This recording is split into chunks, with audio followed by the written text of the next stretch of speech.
só estar as duas agora no início, é isso? Já está. Muito boa tarde. Vamos então dar início a esta jornada, à jornada de trabalho desta tarde, dedicada à apresentação dos resultados de 4 estudos promovidos, três deles promovidos pelo EDLOG. Quero naturalmente saudar a Fundação Belmiro de Azevedo e o EDLOG pelo papel de relevância social e política que têm tido na investigação educacional, de que este é obviamente um momento que dá conta dessa relevância. Hoje vamos ter a oportunidade de assistir à apresentação dos resultados de quatro estudos. A sessão tem início às 14h30. Na primeira parte vamos ter 2 estudos, um apresentado pela professora Carlinda Leite e outro apresentado pela professora Isabel Leite, que não são da mesma família, mas poderiam ser. Depois da apresentação destes estudos vamos ter até cerca de 10 minutos para colocarem as vossas questões. Entretanto, à medida que os estudos vão sendo apresentados, a plataforma já está aberta e podem, obviamente, começar a colocar questões. Como também já tivemos a experiência da manhã, o tempo é ouro e, portanto, nós, quando finalizarmos o tempo previsto para estas 2 apresentações, deixaremos, obviamente, de ter a possibilidade de contemplarmos algumas questões que possam, eventualmente, ainda estar previstas. Depois, na segunda parte, no final da segunda parte, teremos 30 minutos para debate e aí sim, se houver pertinência, poderão ser retomadas algumas questões que consideremos relevantes para serem retomadas na segunda parte.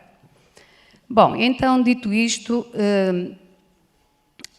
os 2 estudos que vamos apresentar, o primeiro é a professora que ainda dirá também o nome, mas tem o título Perfil Académico e Profissional de Professores do Ensino Superior que asseguram a formação inicial de professores.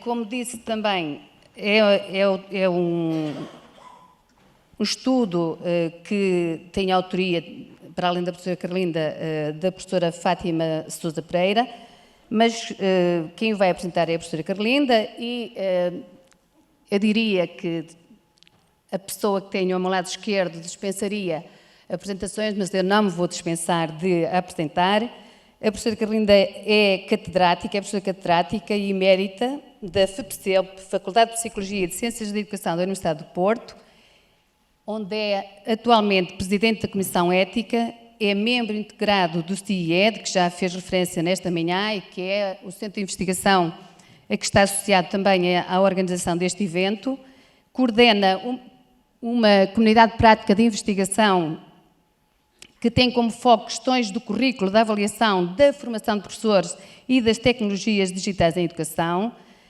Tem uma vastíssima experiência em cargos de gestão e de formação também. Foi diretora do programa, foi diretora da faculdade, peço desculpa, foi diretora do programa doutoral e de variedíssimos mestrados.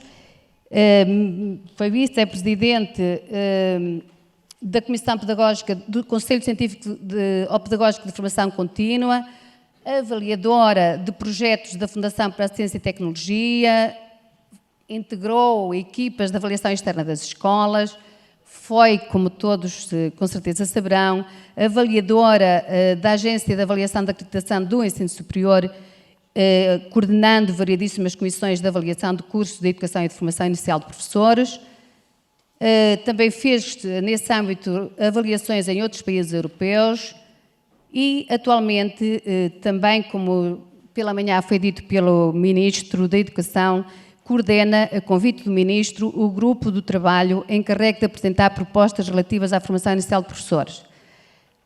Naturalmente não tenho espaço para dizer a vastíssima obra que tem publicado, desde livros, nomeadamente no campo da formação de professores, mas do currículo, das questões do multiculturalismo, uma vastíssima experiência na supervisão de doutoramentos, de pós-doutoramentos e, obviamente, também uma vastíssima publicação em artigos, em revistas indexadas. Eu farei depois, professora Isabel, a sua apresentação. Passaria então a palavra à professora Carlinda Leite.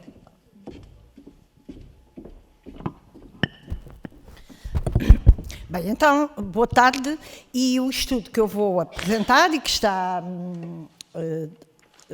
ainda não está projetado, não se importam de projetar, e que tem este título, Perfil Académico e Profissional de Professores do Ensino Superior, que asseguram a formação inicial de professores, foi, como já foi referido, realizado por mim e pela doutora Fátima Sousa Pereira, da Escola Superior de Educação de Viana do Castelo. E, portanto, a primeira questão que eu queria referir, e não dá, era o que é que nos levou a realizar este estudo. Peço o apoio técnico porque eu estou a carregar no verde e não avança. Em modo de apresentação, não? Há qualquer coisa que... A primeira questão é que razões é que justificaram porque é que nós resolvemos realizar este estudo. E realizámos este estudo tivemos por referência aquilo que a literatura académica refere de que é importante saber quem são os formadores de professores, que formação possuem, que competências têm a desenvolver em linha com as exigências que são colocadas à formação de professores face ao que é esperado neste século XXI. Por outro lado, também tivemos por referência aquilo que a literatura académica tem referido, que os formadores de professores constituem um grupo pouco estudado. E, portanto, nós, muito influenciadas por esta constatação, quisemos contribuir para produzir conhecimento a este nível. Fomos também influenciados pelo facto de aquela literatura académica que considera e que defende que os formadores de professores devem ser professores que realizam investigação sobre a prática docente, investigação aplicada sobre o que é que está a acontecer nas práticas docentes, e quando defendem que quando isso acontece, há mais possibilidades, há mais probabilidades desses professores, formadores de futuros professores, melhorarem a sua compreensão de como é o ensino e, portanto, também melhorarem a sua própria prática docente. Fomos ainda influenciados por aquilo que nós sabemos que é a missão do ensino superior. O ensino superior é superior porque produz conhecimento e, portanto, nós quisemos neste estudo também saber que conhecimento é que o ensino superior, nesta oferta de cursos de formação inicial de professores, que conhecimento estava a produzir no domínio do campo educacional e principalmente da investigação didática. E, por outro lado, quando as teses que defendem que a missão do ensino superior é superior porque produz investigação, também têm muito apontado na intenção de que o ensino superior, nos modos de trabalho pedagógico a que recorre, deve alinhar-se a um ensino com investigação. Não apenas um ensino para produzir... Obrigadíssima. A solidariedade feminina nunca nos deixa ficar mal. Foi? E, portanto, o ensino superior deve não apenas ensinar a investigação que outros produzem, mas deve ensinar com investigação para que os próprios estudantes também se socializem com esta cultura de produzir conhecimento. Por outro lado, fomos ainda influenciadas por aqueles estudos que dizem que as culturas institucionais que têm uma forte relação de ensino, desta relação do ensino com a investigação, e quando nelas são envolvidos os estudantes, têm mais probabilidades, e pensando agora no caso da formação inicial de professores, de desenvolverem nos estudantes futuros professores competências de diagnóstico das situações reais e, em função desses diagnósticos, serem capazes de desenvolver as suas práticas docentes em linha com as características diversas que a população escolar tem. Aliás, muito isto, eu ouvi isto esta manhã, um bocadinho na mensagem do Sr. Ministro da Educação.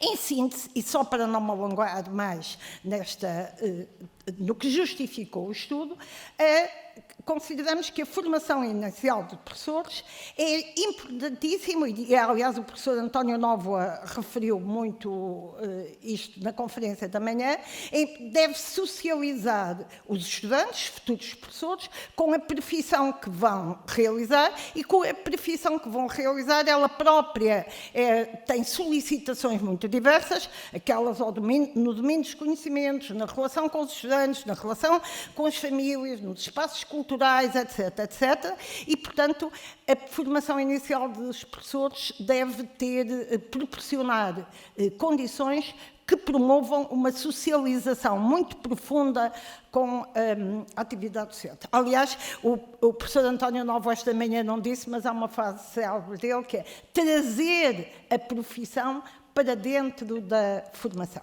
Bem, tendo estas referências teóricas e ideias simultaneamente a que aderimos, nós lançámos um objetivo de um estudo que propusemos logo e que felizmente foi aceito, foi de caracterizar o perfil académico e profissional dos professores do ensino público e do ensino privado, do ensino politécnico e universitário, que estão fortemente relacionados com as unidades curriculares, muito relacionadas com a prática docente. E, portanto, no fundo, estudamos as unidades curriculares das didáticas específicas, da supervisão pedagógica. Aliás, eu diria, estudamos todas as unidades curriculares, exceto aquelas que são de formação na área da docência.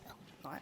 Bem, com este estudo, nós envolvemos-nos na investigação e realizamos, numa primeira fase, aquilo que é designado por uma análise documental. Nessa análise documental, primeiro identificámos todos os cursos que em 2019, 2020 estavam acreditados pela Agência de Avaliação e Acreditação do Ensino Superior, que formavam professores para o primeiro ciclo e para o segundo ciclo do ensino básico e que formavam professores para o terceiro ciclo ensino secundário. Devemos dizer que neste estudo não incluímos os mestrados que formam para a educação pré-escolar, apenas os contemplamos quando se tratava de uma formação dupla titulação, ou seja, mestrados de educação pré-escolar e primeiro ciclo. Também identificámos e analisámos os cursos de licenciatura em Educação Básica. Todos sabemos que a licenciatura em Educação Básica não forma profissionalmente para o exercício da docência. Mas como até agora constitui um requisito para se aceder aos mestrados em Educação Pré-Escolar, primeiro ciclo e segundo ciclo, foram também por nós estudados. Em síntese, depois de identificarmos esses cursos, que eram, na altura, 158, e devo dizer que agora em 2022, quando atualizamos os estudos, os dados que nós temos mantêm-se atuais, porque com ligeiras, muito poucas alterações. Eu poderei dizer que há uma alteração em termos de número de 4, no máximo, de cursos. E, portanto, a estes cursos fomos identificar todos os currículos vitae de todos os docentes que asseguram estas unidades curriculares e analisámos essas fichas de currículo vitae. Aquele número que coloquei neste PowerPoint, 1730, não corresponde ao número de professores, corresponde ao número de fichas de currículo vitae que nós analisamos, porque há docentes que asseguram em mais do que um mestrado, ou que asseguram na licenciatura em Educação Básica e simultaneamente no mestrado. Mas, de qualquer forma, foram essas fichas de currículo vitae que analisamos, até porque é suposto que a própria forma como os professores do ensino superior preencham essas fichas de currículo vitae, devem estar em linha com as unidades curriculares que asseguram, poderiam assinalar aspectos diferentes. O que é que nós fomos analisar nesta análise documental? A formação académica que possuem, as atividades que realizam na relação com a investigação e, principalmente, na relação com a prática docente e outras atividades de desenvolvimento profissional. Depois de termos feito esta análise documental, e que daqui a pouco a que me vou referir, realizámos estudos de caso, onde, e para isso tivemos em conta algumas características que se opunham. Por exemplo, o facto de instituições em que a percentagem era mais elevada ou mais baixa no grau de diploma de doutoramento, a percentagem elevada ou baixa de relação entre a formação académica dos docentes e as unidades curriculares que asseguravam, também ser elevado ou baixa as atividades de investigação na área da educação e da formação de professores e, por outro lado, também tivemos em conta o facto de representarem distintas zonas geográficas e, portanto, não entrevistámos, não recorremos apenas a instituições do litoral, mas também do litoral, do interior, etc. A nossa intenção, ótimo, seria termos contactado todas, mas não foi possível. Com estes estudos de caso, estudámos o que se passava entrevistámos 37 entrevistados, sendo que 21 eram coordenadores de curso, quer de mestrados que formam para o primeiro ciclo e para o segundo, quer para coordenadores de curso de mestrados que formam para o terceiro ciclo em ensino secundário, quer de instituições públicas, quer de instituições privadas, quer universitários, quer politécnicos. E também entrevistámos 16 professores coordenadores que trabalham com estas instituições na formação inicial de professores. E, portanto, os dados que a seguir eu vou apresentar referem-se, por um lado, tanto a esta análise documental como a estes estudos de caso. E, com estes dados, hoje, aqui, vou responder, vou centrar-me apenas nestas perguntas de investigação aqui que estão sistematizadas. Uma primeira que talvez interesse é que oferta de cursos existe em Portugal para a formação para a docência, nestes níveis de escolaridade. Aliás, agora com o estudo projetivo que conhecemos e com o alerta que já que de manhã eu referi, do relatório do Conselho Nacional da Educação de 2019, sabemos que há falta de professores. A oferta de cursos de formação inicial de professores, a formação instalada é suficiente para essas necessidades? E é uma das perguntas que... Outra, a segunda pergunta, quantos docentes asseguram, não é, estas unidades curriculares que estão fortemente relacionadas com as didáticas específicas, não vou repetir. Que perfil académico têm estes professores? Que perfil profissional têm? Que perfil de investigação os caracteriza? E, por último, que exigências sentem estes professores para se envolverem em investigação relacionada com a prática docente, com a investigação educacional e, por outro lado, também que condições lhes são oferecidas. E, finalmente, terminamos com uma última pergunta, que foi que condições, que opinião têm estes entrevistados sobre o modelo de formação inicial que existe em Portugal? Bem, respondendo à primeira pergunta, o número de cursos que existe são os tais 158 de que falei, e distribuídos, se nós tirarmos os 29 que são de licenciatura em Educação Básica, mas que até agora são condição única para se aceder ao mestrado, aos cursos de mestrado de primeiro e segundo ciclo, também são interessantes.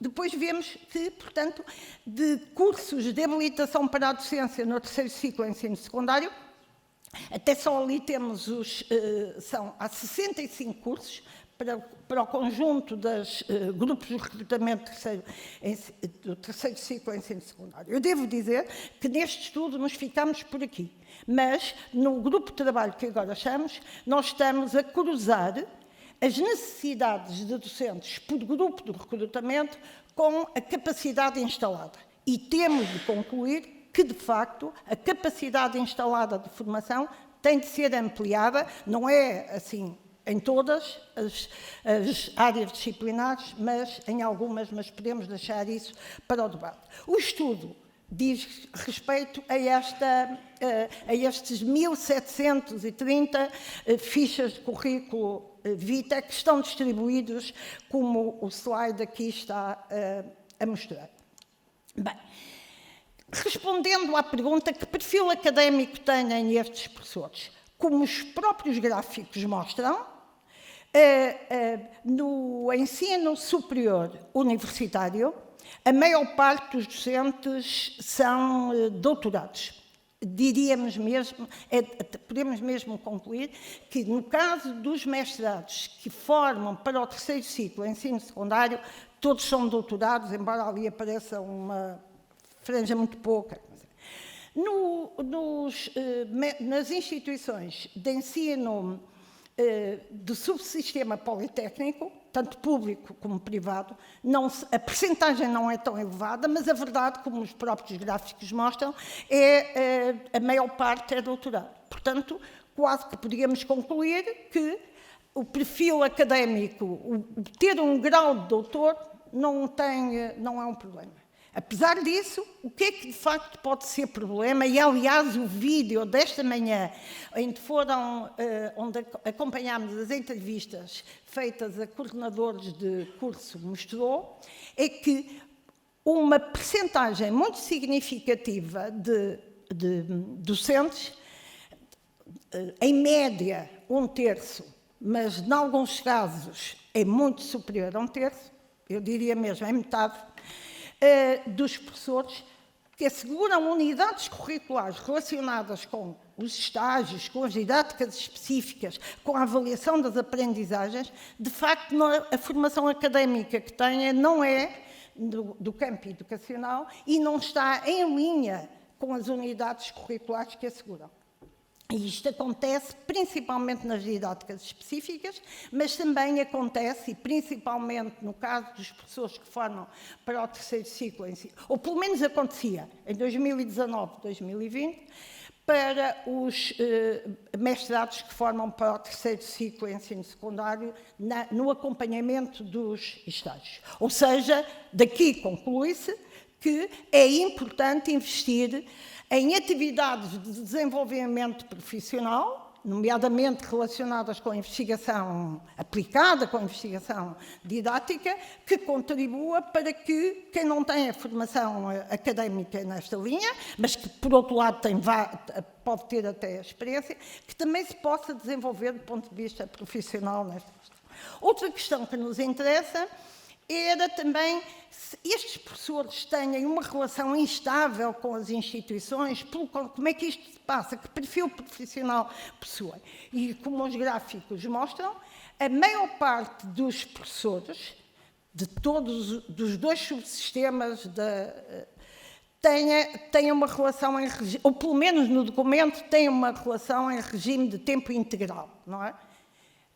Por outro lado, a verdade, quando hoje de manhã o professor António Nova dizia que a questão da formação de professores é o parente pobre de muitas instituições de ensino superior, de facto é, se olharmos para a posição que têm na carreira, os cursos de formação inicial de professores estão a ser assegurados essencialmente por professores auxiliares, que é o primeiro nível da carreira do ensino universitário, e por professores adjuntos, o que mostra que provavelmente nas instituições pode haver duas situações. Ou não valorizam muito e as pessoas que estão no topo, catedrática, não estão afetos a outras unidades curriculares, ou então que as instituições de ensino superior não estão a ter a verba suficiente para abrirem concursos de posição. Carlinda, tem 5 minutos. Mostra, uma vez mais, a necessidade de avançar.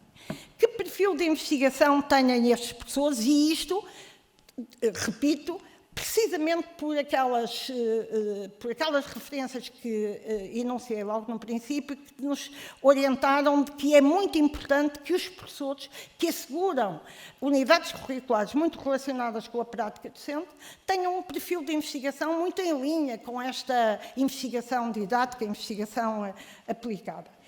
E, de facto, muitas vezes os professores, nas fichas de currículo vitae, referem que têm relação com centros de investigação.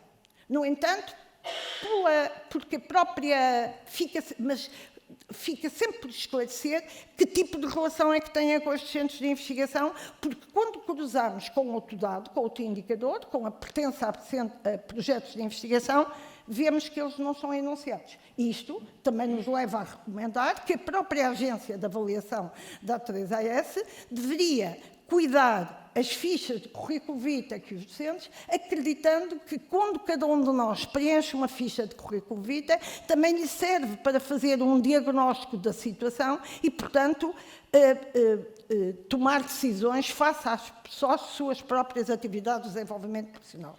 Por outro lado, o volume de publicação é baixo, principalmente quando se trata de artigos com revisão por pares, e principalmente quando se trata em revistas indexadas, porque que têm exigências maiores.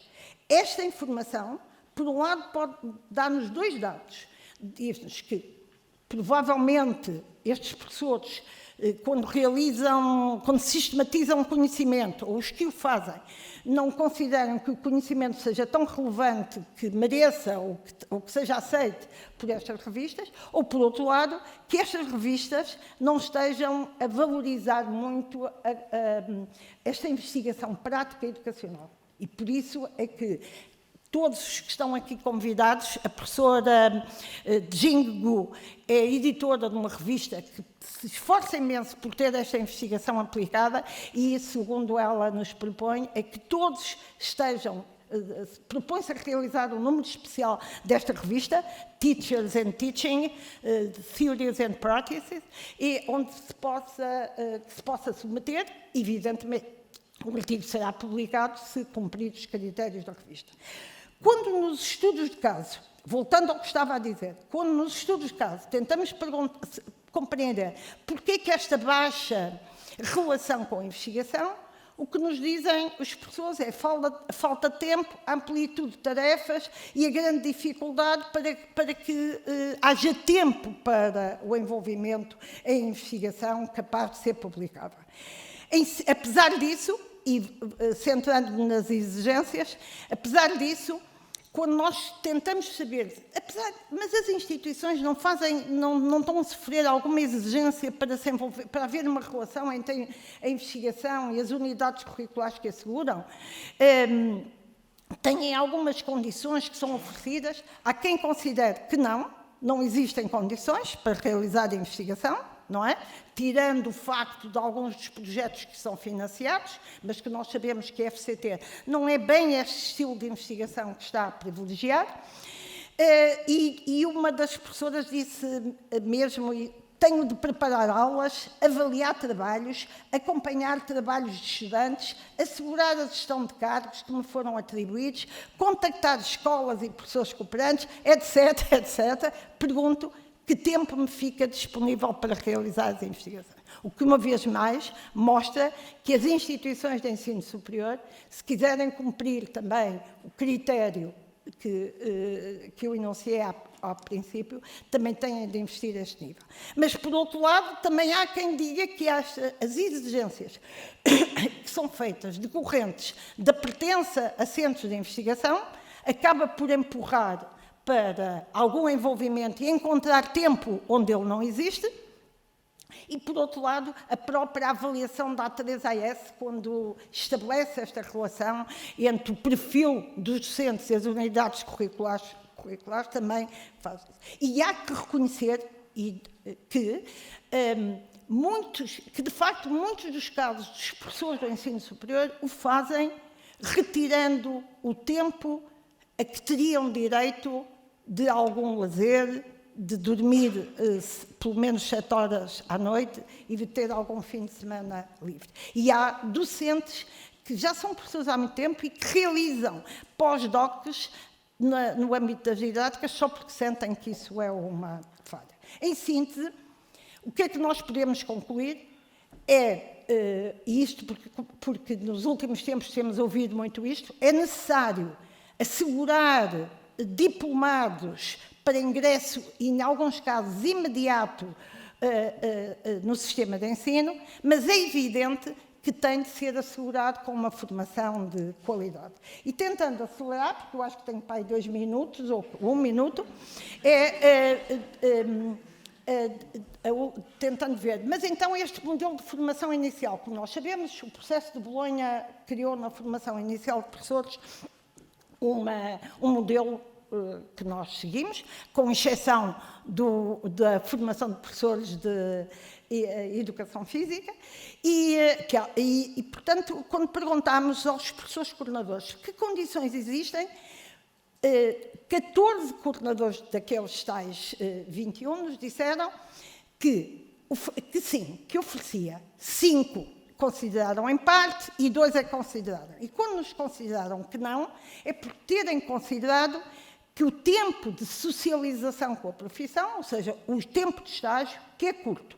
Por outro lado, que o facto deste modelo ser muito estruturado também coloca alguns problemas. E, por outro lado, até há quem nos diga é tão estruturado que os cursos são todos iguais. Apesar de não ser, a verdade é que alguns coordenadores consideraram que eles próprios, a instituição, acabou por encontrar um modelo em que, e estou a centrar-me na última, em que os alunos dão X aulas observadas, ou o facto de ser exigido para o acesso aos mestrados do primeiro e segundo ciclo a licenciatura em Educação Básica. Apesar disso, quando fazemos a mesma pergunta aos professores cooperantes, dos 16, só 5 consideraram que sim. 10 consideraram em parte e 1 que não. E tanto que, dos que não consideraram, é muito interessante o que diz uma das professoras, e que eu até vou ler. Eu não posso pensar que um estagiário chega ali e eu estou a dar um segmento de 6 aulas. E eles a meio chegam e dão uma aula. E nem viram as anteriores nem as que se vão ceder. E disse mesmo, eu exijo. O que mostra mesmo que os professores cooperantes podem ter um papel, podem ter um papel importante nisto.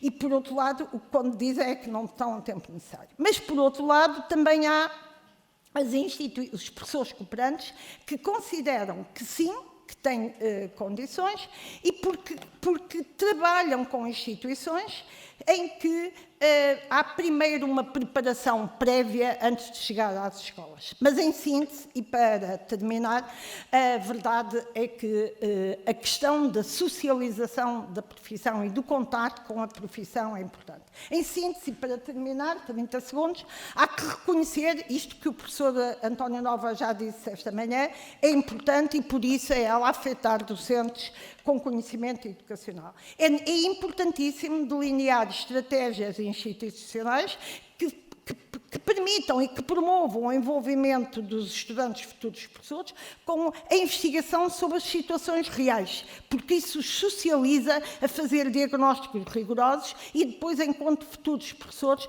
provavelmente estarão muito mais capacitados para adaptarem as suas práticas de ensino à diversidade de situações com que vão encontrar. É importante que a 3AS também contribua para isto, nomeadamente em ter fichas de unidades curriculares que apoiem os diagnósticos das situações. É importante o reconhecimento dos professores cooperantes, de facto. E depois de os reconhecer, também é verdade que se pode fazer algumas exigências, nomeadamente relativamente a um envolvimento, como esta manhã o professor António Nova dizia, do envolvimento com os estudantes e com as instituições do ensino superior em práticas de produção de conhecimento sobre as situações reais.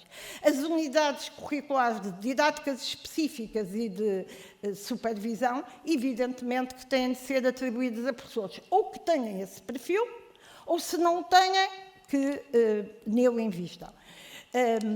Em síntese, portanto, avançando, há que ampliar protocolos. O professor António Novo esta manhã falava daquela experiência da UERJ, não a conheço, mas de facto há que ampliar esta relação e estes protocolos com as escolas cooperantes e com os professores. Pronto, obrigada e depois estarei disponível para...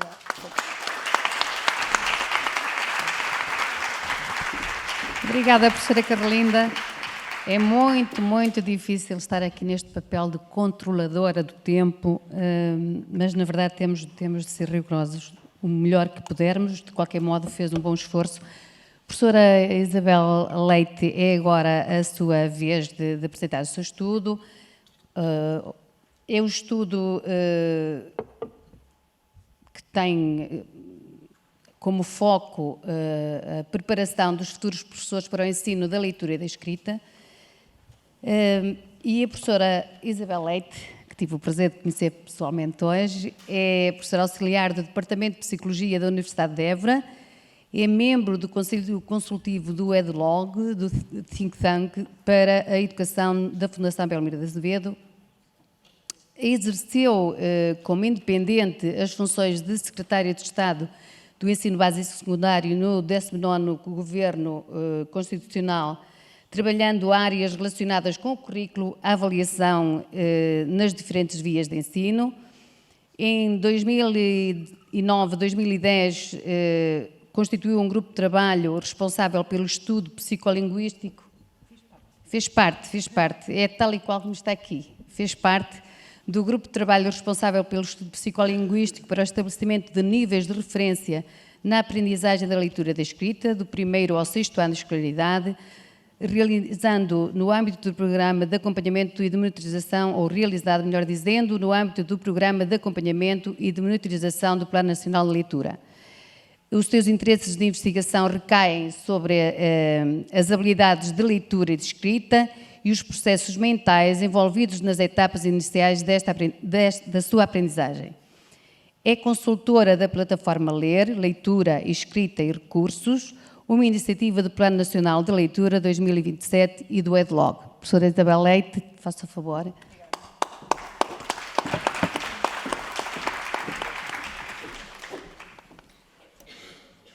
Bom, antes de mais eu gostaria de referir que este trabalho que eu vou aqui apresentar é um trabalho do qual eu faço parte de uma equipa constituída pela professora Carlinda Leite, pela professora Gina Lemos, do Instituto Politécnico de Setúbal, e pela professora Maria Fátima Pereira, do Instituto Politécnico de Viana do Castelo.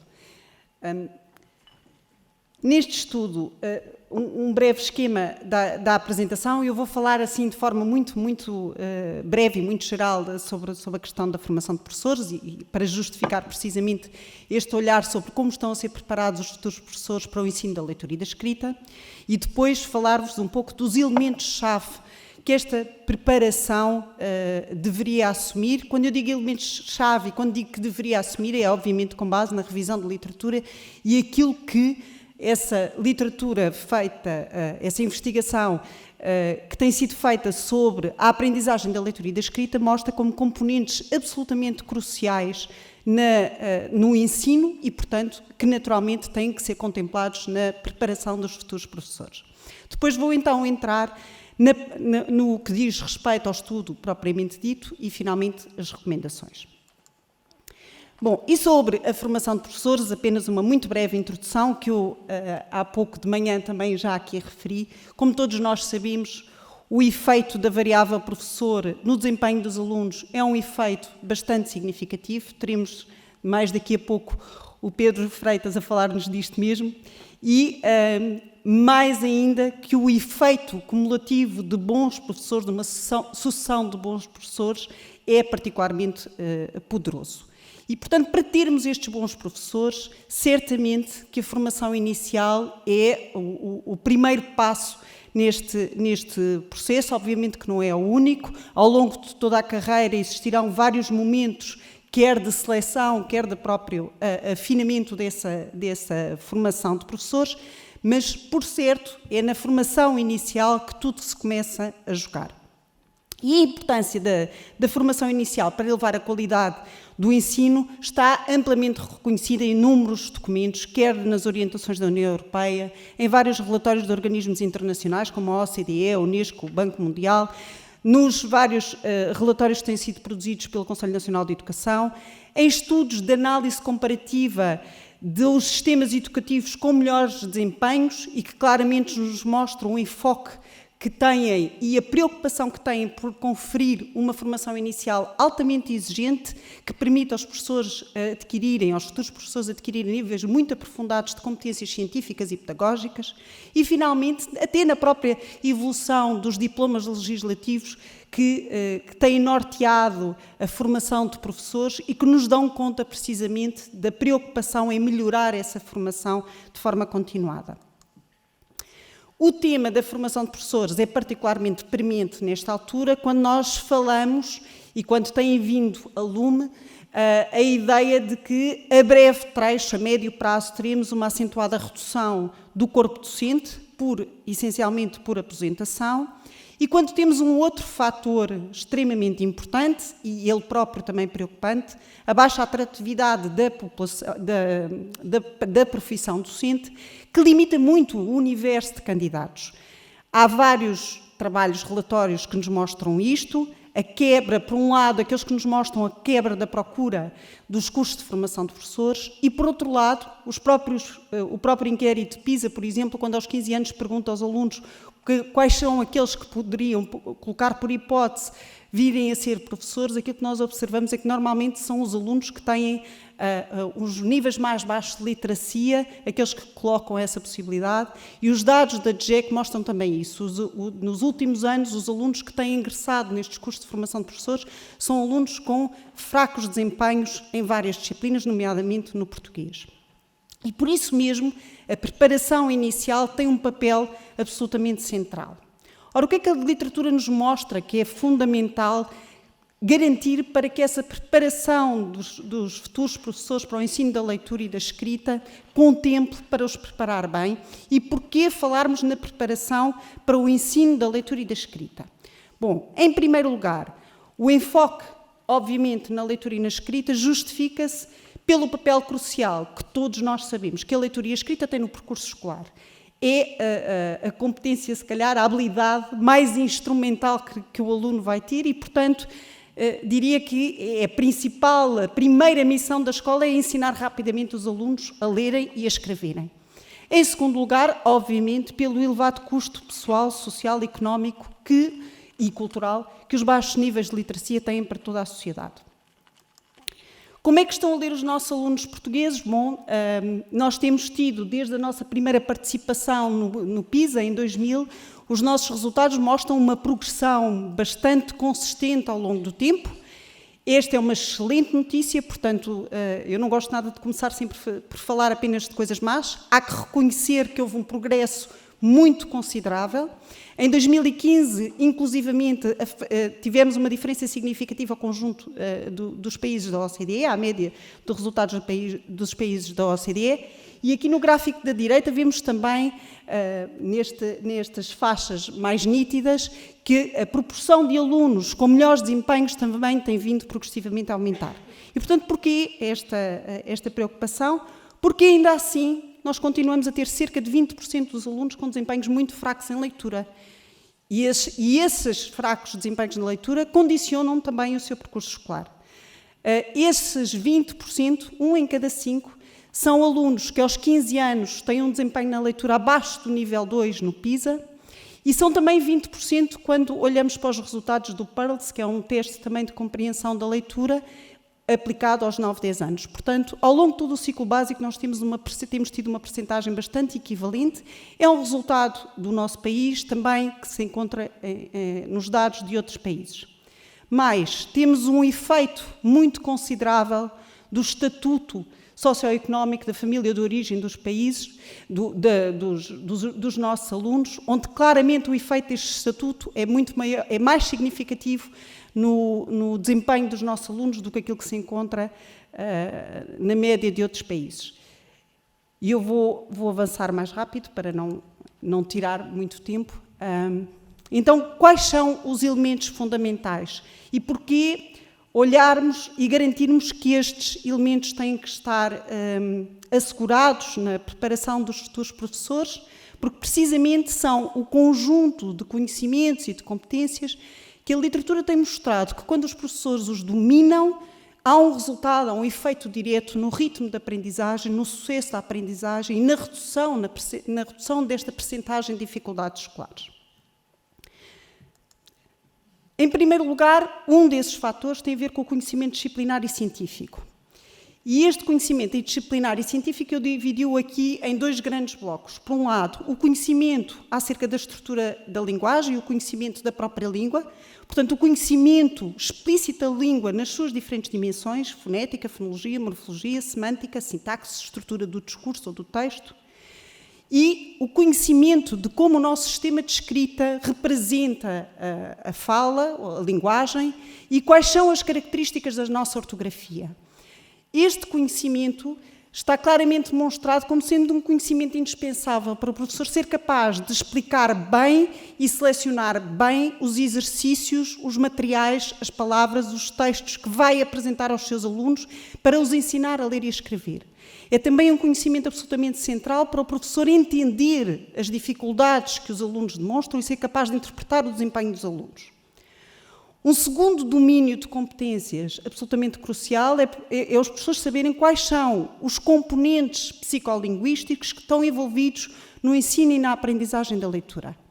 E eu diria desde o início deste milénio, deste século, em 2000 foi publicado um grande estudo de meta-análise nos Estados Unidos pelo National Reading Panel, que mostrou que dentro dos vários componentes que estão normalmente envolvidos no ensino da leitura e da escrita, há estes 5 elementos, há quem inclusivamente os diga pelos os Big Five, que são imprescindíveis para o ensino da leitura ser eficaz. O ensino para o aluno aprender num sistema de escrita alfabético. A consciência fonémica, portanto, a habilidade do aluno ser capaz de analisar a fala ao nível das unidades que o nosso sistema de escrita representa, os fonemas. A utilização de métodos fónicos, métodos que ensinam explicitamente a correspondência grafema-fonema. A importância da fluência da leitura, do vocabulário e da compreensão da leitura. Para a escrita, a noção de quais são os processos básicos específicos da escrita, nomeadamente a escrita à mão, atualmente substituída pelo teclado, a ortografia, e os processos de ordem superior que estão implicados na aprendizagem da leitura, que estão a ser implicados no processo de escrita. Do ponto de vista de conhecimento pedagógico, o que a literatura nos tem mostrado, e reparem que estamos a falar de aspectos específicos da leitura e da escrita, é fundamental os professores perceberem como é que os alunos aprendem a ler e a escrever naquele sistema de escrita, com aquelas características daquele código ortográfico, como é que essas habilidades de leitura e de escrita se desenvolvem ao longo do tempo. É fundamental que os professores adquiram competências pedagógicas de didática da leitura e da escrita, específicas da leitura e da escrita, para conseguirem montar toda uma estrutura e sequência daquilo que deve ser ensinado, para pensarem de forma adequada no tipo de instrução e nos materiais que vão ser utilizados, para identificarem quais são os domínios que devem avaliar para conseguirem monitorizar a progressão dos alunos, conhecerem diferentes formas e instrumentos de avaliação e serem capazes de aprenderem a interpretar os desempenhos dos alunos, relacionando com o conhecimento que têm da língua, relacionando com os processos e a forma como esses processos psicolinguísticos se vão estabelecendo. E, obviamente, que devem conhecer as dificuldades mais comuns na aprendizagem da leitura e da escrita, os fatores que condicionam essa evolução e formas de intervir. E, finalmente, um outro fator que tem uma importância fundamental no desenvolvimento desta habilidade de ensinar, a prática de ensino. E essa prática de ensino tem que necessariamente ser assegurada nos nossos cursos de formação de professores, ao nível ao longo do próprio mestrado, tem que necessariamente garantir a possibilidade dos alunos observarem, analisarem, discutirem práticas pedagógicas específicas do ensino da leitura e da escrita, tem que envolver ou deveriam envolver especificamente o exercício de planificação, ensino, avaliação, que obviamente implica definir objetivos intercalares de aprendizagem, escolher os conteúdos e as habilidades que vão ser ensinados, tomar opções informadas quanto às metodologias a utilizar, como avaliar a progressão dos alunos, deveria permitir a diversificação da experiência ao longo do percurso formativo, garantindo que os futuros professores têm contacto com grupos de dimensão variável, com as diferentes etapas de aprendizagem. Não é a mesma coisa ensinar um aluno a ler e a escrever no primeiro ano de escolaridade, ou num segundo, ou num terceiro, ou num quarto, e, obviamente, permitir o contacto com alunos com diferentes níveis de desempenho, quer os médios, quer os bons alunos, quer alunos que têm dificuldades. E, finalmente, essa prática, naturalmente, ser supervisionada com uma supervisão que permita ter um feedback quase que imediato, online, sobre o desempenho dos formandos, que permita analisar e refletir sobre as várias experiências pedagógicas e que permita também, sempre que necessário, modular esse ensino da leitura e da escrita. E foi precisamente sobre estes 3 domínios que nós fomos olhar para como estão a ser preparados os futuros professores para o ensino da leitura e da escrita, no estudo que foi então executado por mim, pela professora Carlinda, pela Fátima Pereira e pela Gina Lemos. Então, eu resumiria os nossos objetivos a estes 2 pontos. Portanto, nós tentámos identificar, dentro destes conhecimentos, quais são os conhecimentos científicos e pedagógicos e quais são as experiências efetivas de prática pedagógica que estão neste momento a ser assegurados na formação inicial. E o segundo objetivo, que se cruza com o trabalho que a professora Carlinda há pouco acabou de apresentar, conhecer o perfil académico e profissional dos professores que estão a assegurar esta formação dos futuros professores do primeiro ciclo. O nosso objeto de estudo incidiu sobre todas as instituições de ensino superior públicas e algumas privadas, aquelas que se prontificaram a colaborar connosco. Analisámos o conjunto de licenciaturas em educação básica, porque elas são precisamente a base para aceder aos mestrados profissionalizantes, e fomos olhar e fomos analisar os planos de estudos de todos os cursos que preparam professores para o primeiro ciclo. Como muitos destes cursos são cursos em dupla titulação, obviamente que nós os analisamos, no caso da educação pré-escolar primeiro ciclo, o ensino primeiro e segundo ciclo na vertente de matemática e ciências ou português, história e geografia, mas nestes casos a nossa análise incidiu estritamente sobre as cadeiras que preparam os futuros professores para o ensino da leitura e da escrita e, portanto, para o ensino no primeiro ciclo. O estudo envolveu 3 fases. Numa primeira fase fizemos a análise dos planos de estudos e a identificação destas unidades curriculares. Numa segunda fase, analisámos as fichas das unidades curriculares em todos os seus elementos que as compõem, os objetivos, os conteúdos programáticos, a bibliografia, a metodologia de ensino e as fichas de currículo vitae. E na terceira fase fomos então realizar um conjunto de estudos de caso. Entrevistámos docentes e diretores de curso de 3 instituições, 3 universidades, 3 politécnicos e 2 estabelecimentos de ensino superior privados.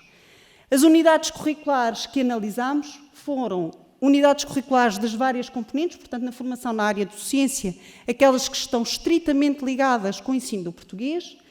Na área das didáticas específicas, aquelas que estão diretamente relacionadas com o ensino da leitura e da escrita, aparecem ali os números que não os vou referir. Na área da formação educacional escolar, formação educacional geral, incidimos exclusivamente sobre as unidades curriculares que estão diretamente relacionadas com as necessidades educativas especiais, precisamente para tentar ver até que ponto é que as dificuldades de aprendizagem da leitura e da escrita estão a ser contempladas. E, finalmente, fomos analisar as unidades curriculares que fazem a introdução à prática profissional, no caso da leitura, ou a prática de ensino supervisionada, no caso dos cursos de mestrado. Portanto, o nosso procedimento na fase de análise documental, na fase 2, que foi quando analisámos as fichas de unidades curriculares, foi então ir à procura daquelas várias dimensões que a literatura nos tem mostrado, que são fundamentais e que têm uma relação direta entre o desempenho do professor e, por outro lado, o ritmo de aprendizagem dos alunos. Portanto, do ponto de vista do conhecimento linguístico, quando analisámos as fichas de unidades curriculares, nós fomos explicitamente à procura daquelas dimensões e fomos altamente conservadoras, ou seja, considerámos que o curso cobria uma daquelas dimensões, desde que, numa das fichas das unidades curriculares de uma das disciplinas, das UCs, um daqueles tópicos tivesse a ser considerado. O mesmo fizemos para o domínio do conhecimento linguístico, portanto, para as tais componentes que a literatura tem mostrado que são indispensáveis a um ensino eficaz da leitura e da escrita. No caso da experiência de prática pedagógica, fomos analisar até que ponto é que a descrição dessa experiência de prática pedagógica era específica quanto ao ensino da leitura e da escrita, em que contexto é que essa experiência de prática ocorria, se era uma questão, se era por observação, se era por simulação, através, por exemplo, até de trabalhos académicos, ou se era em contexto real, e fomos também à procura no conjunto das várias disciplinas, inicialmente apenas nas de formação educacional geral, e depois fomos novamente olhar para as didáticas para ver se as encontrávamos, até que ponto é que as dificuldades estavam a ser contempladas. Professora Isabel, 5 minutos, sim. Ui, então vou precisar de mais tempo. No caso das fichas de unidades curriculares, fomos analisar estes aspectos, a categoria profissional, as atividades de desenvolvimento de alto nível realizadas pelos professores, as experiências de docência, as atividades e produtos de investigação e divulgação científica que estavam relacionadas diretamente com o ensino e a aprendizagem da leitura e a pertença ou não a centros de investigação. E a apresentação dos resultados vai ser precisamente também como resposta a cada uma destas perguntas. Portanto, que conhecimentos no domínio, o primeiro domínio, da linguagem e da língua estão a ser assegurados? Bom, e a primeira constatação que temos é que a maioria das instituições opta por abordar estes conteúdos ao nível da licenciatura. A maioria dos cursos, quer públicos, quer privados, abordam quase todos estes domínios. O componente que identificamos como estando a ser abordado com muito menor frequência no conjunto dos cursos de licenciatura, e depois, como vão ver, verifica-se o mesmo também para os cursos de mestrado, são os conhecimentos que estão relacionados com as características da ortografia, quer no sentido da leitura, quer no sentido da escrita. No caso dos mestrados, e este foi claramente é uma constatação de facto, portanto, na maioria das instituições opta por abordar, por introduzir este conhecimento explícito da língua ao nível da licenciatura e, portanto, eles surgem com muito menor preponderância nos cursos de mestrado. Eu aqui apresento os gráficos para os vários, mas como veem o cenário não é muito diferente e, uma vez mais, as características da ortografia aparecem com muito menor expressão. O segundo ponto que fomos analisar são os tais conhecimentos, as tais componentes que são fundamentais para um ensino da leitura e da escrita, até que ponto é que eles estão ou não a ser assegurados. E aqui o cenário é um pouco menos animador, não temos, na maioria das instituições, não encontramos a cobertura dos 5 componentes para o ensino da leitura e da escrita. Há claramente um muito maior enfoque nos componentes relacionados com o vocabulário e com a compreensão da leitura. Parece haver muito menos análise ou estudo dos processos básicos que são fundamentais para o aluno desenvolver essa competência de ler, de identificar as palavras escritas ou de escrever, ou seja, encontramos um muito menor enfoque à consciência fonémica, um muito menor enfoque às questões dos métodos e da diferença que se encontra na literatura sobre a eficácia dos diferentes métodos de ensino da leitura e da escrita e também um menor enfoque aos aspectos relacionados com a fluência e como a fluência é importante para também levar os alunos a compreender a leitura e a escrita. E aqui um cenário muito semelhante, novamente ao nível dos mestrados. Portanto, isto que seriam as competências para ensinar a ler e a escrever, domínios fundamentais, que não estão tão presentes nas licenciaturas, também não se observam ao nível dos cursos de mestrado, não se encontram explícitos nas fichas de unidades curriculares. Quanto aos... Desculpem, devo ter feito aqui uma troca de slides. Vamos avançar para a forma como são agora demonstrados os conhecimentos e competências pedagógicos.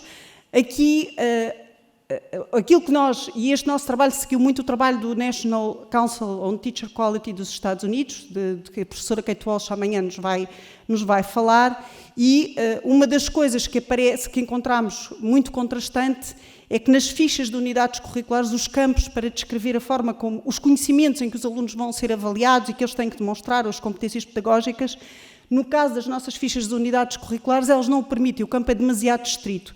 E, portanto, a informação que nós encontramos sobre O que é avaliado e como é avaliado é praticamente nula, portanto aparece informação genérica sobre a tipologia de testes ou de trabalhos práticos que os alunos desempenham, mas têm que executar, mas nas entrevistas foi-nos possível perceber qual era a natureza das avaliações, ao nível dos mestrados, sobretudo trabalhos de natureza prática, e onde aquilo que é avaliado é muito determinado, em grande parte, por aquilo que os alunos trazem da sua própria experiência pedagógica em contexto de estágio.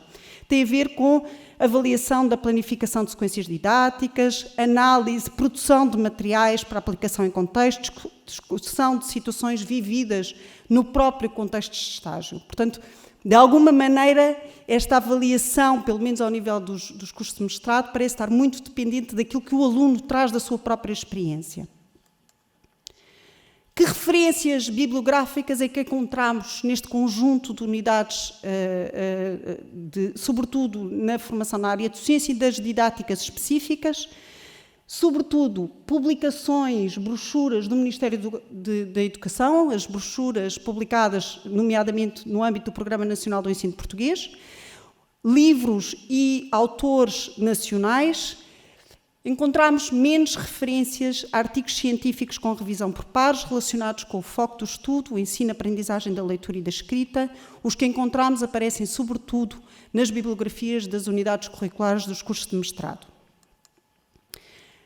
Um claro menor enfoque nesta bibliografia nos aspectos relacionados com os processos psicolinguísticos que estão envolvidos na aprendizagem da leitura e da escrita, menor enfoque nas características da língua, do sistema de escrita e do código ortográfico e como essas características podem ou não influenciar a aprendizagem da leitura e da escrita, e também um menor enfoque nos fatores que têm influência no sucesso e no ritmo da aprendizagem. Das entrevistas, aquilo que os colegas nos transmitiram foi que, em grande parte, muitas destas escolhas bibliográficas estão fortemente condicionadas pelo fraco domínio da língua estrangeira e pela falta de tempo para leituras mais extensas por parte dos alunos. Quanto às experiências de práticas pedagógicas propriamente ditas, o que é que nós encontramos? Portanto, foi sobretudo a partir da análise das unidades curriculares de introdução à prática profissional ou da prática de ensino supervisionada. As descrições que encontramos nas fichas de unidades curriculares são, de modo geral, muito inespecíficas, muito genéricas. É muito difícil encontrarmos ali a laranja. O laranja representa a descrição de que há uma prática pedagógica, mas não nos é possível perceber pelo aquilo que está descrito se essa prática pedagógica é relativa, por exemplo, ao ensino da português, ou ao ensino da matemática, ou do estudo meio. Portanto, a ficha da unidade curricular não faz essa diferenciação. Na licenciatura, uma grande parte dessas práticas pedagógicas vêm das experiências pedagógicas que os alunos já têm nos contextos das escolas, onde vão estagiando. E quando olhamos para os diferentes componentes que estão previstos para essa prática pedagógica, nomeadamente a planificação, o ensino e a própria avaliação, uma vez mais, elas estão descritas de forma genérica. Portanto, não nos é possível, a partir da análise das fichas das unidades curriculares, compreender com detalhe o que é que efetivamente os futuros professores estão a aprender para ensinarem a ler e a escrever. Quanto às dificuldades de aprendizagem da leitura e da escrita, os dados são praticamente inexistentes e esta informação foi confirmada nas entrevistas, onde a maior parte dos colegas referiram que efetivamente é um tópico que em muitas cadeiras acaba por não ser abordado. Aqui, o cenário, no caso dos mestrados, eu mostro apenas os dados para o mestrado de Educação Pré-Escolar e Ensino do primeiro ciclo. Os dados são muito semelhantes para os outros dois mestrados. Portanto, encontra-se mais evidência de que a prática pedagógica decorre naturalmente do nível de formação ao nível do mestrado, mas uma vez mais a descrição é feita de forma genérica, portanto não nos é possível perceber efetivamente como é que está a ser feita essa preparação nos diferentes aspectos. E para as diferentes componentes de planificação, ensino, avaliação e preparação para lidar com dificuldades. Recordo que cerca de 20% dos nossos alunos ainda têm dificuldades. A última questão, relacionada com o perfil académico e profissional dos futuros professores para o ensino da leitura e da escrita, que perfil foi esse. Apenas alguns dados que se cruzam com muito aquilo que a professora Carlinda já aqui apresentou. A maior parte dos docentes implicados nestas unidades curriculares têm um nível de doutoramento. As habilitações académicas que têm estão relacionadas com a sua área de docência, portanto, com o ensino do português. Temos muito menos habilitações, sobretudo no subsistema privado, de formação ao nível educacional, e a grande maioria destes professores situa-se efetivamente no primeiro patamar da carreira académica, portanto, isto no fundo suporta o mesmo que a professora Carlinda há pouco disse. Em termos das atividades principais em que estes docentes estão envolvidos, novamente apontam no mesmo sentido, portanto, sobretudo atividades de caráter organizacional, portanto, de gestão universitária, de coordenação de curso, envolvimento em eventos científicos, mas não necessariamente com produção de artigos ou de trabalhos de investigação. E neste quadro eu queria, sobretudo, destacar, por um lado, a pertença a centros de investigação, mas, por outro, a fraca ligação desses centros de investigação às questões relacionadas com o ensino e a aprendizagem da leitura e da escrita, que é, uma vez mais, confirmado pelos próprios números das publicações que se encontram estritamente relacionadas, diretamente relacionadas com a aprendizagem da leitura e da escrita. Ou seja, há claramente um menor enfoque neste tema, apesar da sua pertinência para o percurso. Estou mesmo a terminar, quanto aos constrangimentos que nos foram apontados pelos vários colegas que entrevistámos para o desenvolvimento desta investigação focada no ensino e aprendizagem da leitura, a inexistência de unidades de investigação relacionadas com o tema ou de linhas de investigação dentro destas unidades focadas especificamente neste tema. A falta de professores especialistas em leitura e em escrita, as dificuldades dos alunos, as suas limitações que os impedem de ter uma participação mais ativa em projetos de investigação e a elevada carga letiva e burocrática, excessiva carga letiva e burocrática. Quanto às condições que os coordenadores de curso têm para conseguirem adequar o perfil dos docentes àquelas unidades curriculares relacionadas com o ensino da leitura e da escrita, os principais constrangimentos que nos foram apontados foi a falta de estabilidade do corpo docente, por constrangimentos associados a contratações e aposentações, o número reduzido de docentes, a falta de adequação do perfil docente para assegurar determinadas unidades curriculares específicas da leitura e da escrita e, em muitos casos, o fraco papel que os coordenadores, os diretores de curso, a fraca margem de manobra que têm para tomar decisões quanto à distribuição do serviço docente. E para terminar mesmo, então, as recomendações deste trabalho, aquilo que nos parece mais premente fazer é, por um lado, começarmos a olhar em concreto para os conteúdos das unidades curriculares e fazer um esforço no sentido de integrar aquilo que há de conhecimento mais atual em termos de investigação sobre os processos que estão envolvidos na leitura e na escrita e na sua aprendizagem, aqueles que derivam das características da língua e do código e as dificuldades da aprendizagem da leitura e da escrita que parecem estar omissas em quase todos os planos de estudos. Alargar o estudo àquilo que é produzido a nível internacional e nacional em diferentes áreas disciplinares. Tradicionalmente, a maioria das publicações centram-se na área da educação e na área da linguística. Definir de forma muito clara quais são os conhecimentos e competências científico-pedagógicos que os professores devem ter para ensinar a ler e a escrever e articular essa definição desse perfil precisamente com esta formação inicial.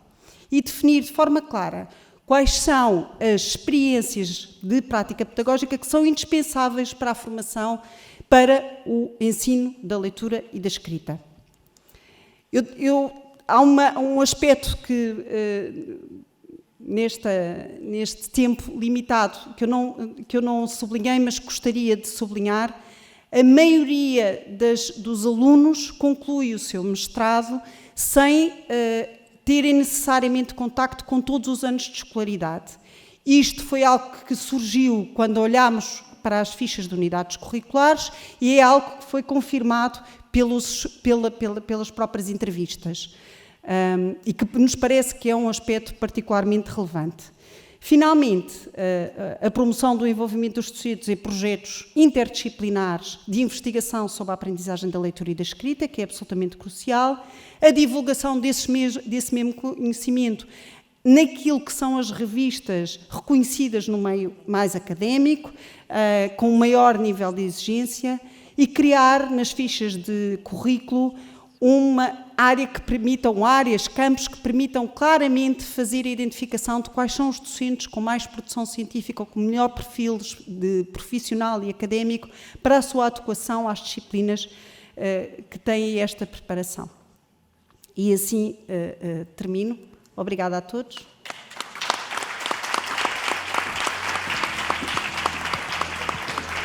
Muito obrigada, professora Isabel. Na verdade, nós já estamos a passar a roubar um bocadinho de tempo ao intervalo, mas nós desejamos muito alargar o debate e vou escusar-me a fazer um comentário relativamente aos dois estudos. Como viram, são estudos com imensa informação, com informação relevante, que nos lançam reptos e questões, mas porque, como disse, desejamos muito ampliar o debate e passar um pouco a palavra para o lado de lá, vamos permitir colocar em 2 questões a cada uma das nossas convidadas no final, e pedimos uma resposta, obviamente, também o mais situada possível, e depois disso não vamos permitir mais questões, porque temos que fazer um brevíssimo intervalo antes da próxima jornada. Muito obrigada. Então, temos aqui já 3 questões. A primeira, as profissões pressupõem autorregulação. O conhecimento profissional dos profissionais é sempre certificado pelos pares. Não seria desejável uma ordem? Vou dar a palavra à professora Carlinda. Vamos juntar, então, como ultrapassar, e vocês farão o excelente exercício de integrar as questões, como ultrapassar a quebra que a movimentação de professores em anos iniciais traz na inserção na comunidade profissional e escolar e na cimentação da formação. Mais uma, eu disse 4 questões, portanto, as profissões pressupõem autorregulação. Essa já está, ok, então sim. Na leitura de Isabel Leite, da professora Isabel Leite, o que caracteriza um bom professor? Falta uma só, certo? Até que ponto uma certa demonização das aprendizagens sistemáticas e do esforço disciplinado explica o desinvestimento, por exemplo, da ortografia na formação de professores? A professora Carlinda Leite primeiro, depois a professora Isabel Leite de seguida. Eu vou ser mesmo rigorosa agora, está bem? Aliás, olá, boa tarde, obrigada.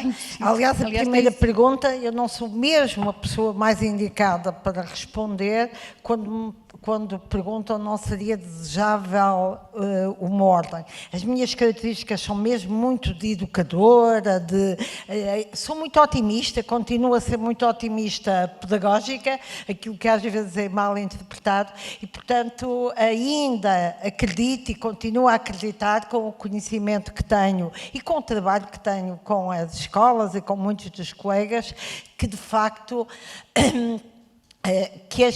que o trabalho dos professores e que as práticas de autorregulação que contribuem muito para melhorar. Aliás, é nesse sentido que eu refiro a importância dos diagnósticos. De facto, quando nós, na formação inicial e também na formação contínua de professores, desenvolvemos competências para realizar diagnósticos seguros, ficamos muito mais capazes de desenvolver uma prática docente, um modo de trabalho pedagógico que responda a essas situações. É este o conceito que nos alimenta na questão da avaliação das aprendizagens, pensar que a avaliação está muito longe do conceito antiquado que a restringe à classificação e que, pelo contrário, a avaliação pressupõe a nossa competência para realizar diagnósticos seguros que façam da própria avaliação das aprendizagens um ponto de partida para a melhoria.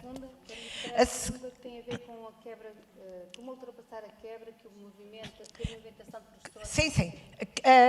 E eu considero que esta imagem mais positiva, que inclusivamente a comunicação social e alguns estudos têm mostrado dos professores, já está a fazer o seu papel. Aliás, eu considero que o professor António Nóvoa esta manhã também respondeu a isto. Aquelas imagens que nós vemos no princípio do ano escolar, de de professores que são do Norte e sabem que passado no dia seguinte têm de ser colocados no Algarve, ou o contrário, não é? E depois que tenham um vencimento que não serve para cobrir as despesas, teve muita influência. E, portanto, acredito que estes estudos que mostram que são necessários os professores e a pressão que todos temos de fazer para que não apenas que se captem estudantes, mas que a profissão seja mais atrativa, nomeadamente nas questões da carreira e do salário, não sei se há dinheiro para isso, mas tem de haver, vão ter uma... Obrigada, professora Isabel, por favor. Bom, eu relativamente na leitura de Isabel Leite, eu começo por dizer que não é na minha leitura. Portanto, a minha leitura é com base naquilo na revisão de literatura que se faz sobre quais são os aspectos que tornam, ou que são primordiais para um professor evoluir e se tornar um bom professor, no sentido de alguém que consegue fazer com que os seus alunos progridam rapidamente em termos de aprendizagem, que tenham menos dificuldades nessa aprendizagem. São os 3 aspectos que eu coloquei ali na apresentação. Portanto, há três fatores que parecem ser absolutamente determinantes. Um conhecimento disciplinar profundo daquilo que se vai ensinar. Este é um primeiro aspecto. Um segundo aspecto, de como ensinar, como transmitir, tem a ver com as competências pedagógicas. E, finalmente, uma terceira variável, que é absolutamente crucial, a própria prática de ensino. E, como nós sabemos, os nossos mestrados, sendo mestrados profissionalizantes, têm uma primeira iniciação à prática. E, portanto, essa prática, para nós colocarmos no final da formação professores que estão capazes de ensinar, neste caso muito concreto, eu vou-me cingir à leitura e à escrita, ensinar a ler e a escrever, esses futuros professores têm que ter experiências de ensino, têm que saber como ensinar num primeiro ano, têm que planificar uma aula, têm que saber interpretar o desempenho do aluno, têm que saber quando é que devem avaliar, têm que saber que quando o aluno tem mau desempenho, o que é que devem fazer. Portanto, isso implica muita prática. Sim. E o segundo ponto tem a ver com a demonização da ortografia e infelizmente, às vezes, há alguns aspectos que nós vamos associando a outros fatores. Aquilo que a literatura, na área da psicolinguística, nos mostra é que o sistema de escrita em que estamos a aprender a ler e a escrever, obviamente, há diferentes sistemas de escrita e os diferentes sistemas de escrita colocam diferentes desafios ao aprendiz. Este é o primeiro aspecto. E dentro dos sistemas de escrita alfabéticos, há uma grande variação no nível de complexidade das ortografias. O português é uma língua que tem uma ortografia com um grau de complexidade intermédio. O inglês, o sistema mais complexo, o espanhol, o italiano, o alemão, o sistema muito mais transparente. Portanto, o conhecimento do nível de complexidade da ortografia é fundamental para o professor ser capaz de ensinar essas mesmas diferentes regras de correspondência, que são diferentes no caso da leitura do que são no caso da escrita, e é fundamental o professor ter esse conhecimento da ortografia até para ele ser capaz de interpretar os erros que as crianças dão. E infelizmente, esse não foi o aspecto que nós encontramos devidamente abordado. Peço imensa desculpa, muitíssimo obrigada. Vamos bater palmas, obviamente.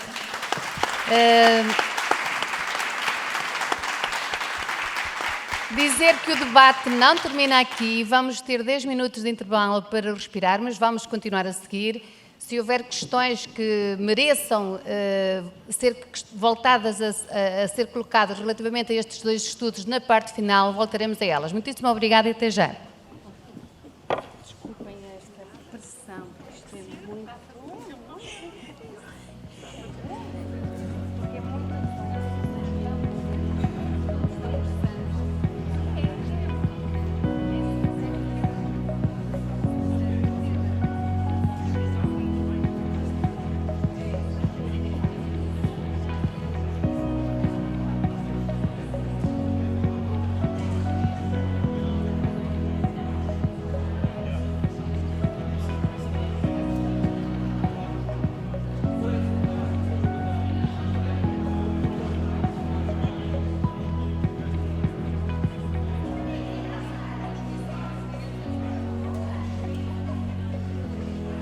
Eu esqueci-me de avisar, a sessão recomeça às 16 horas.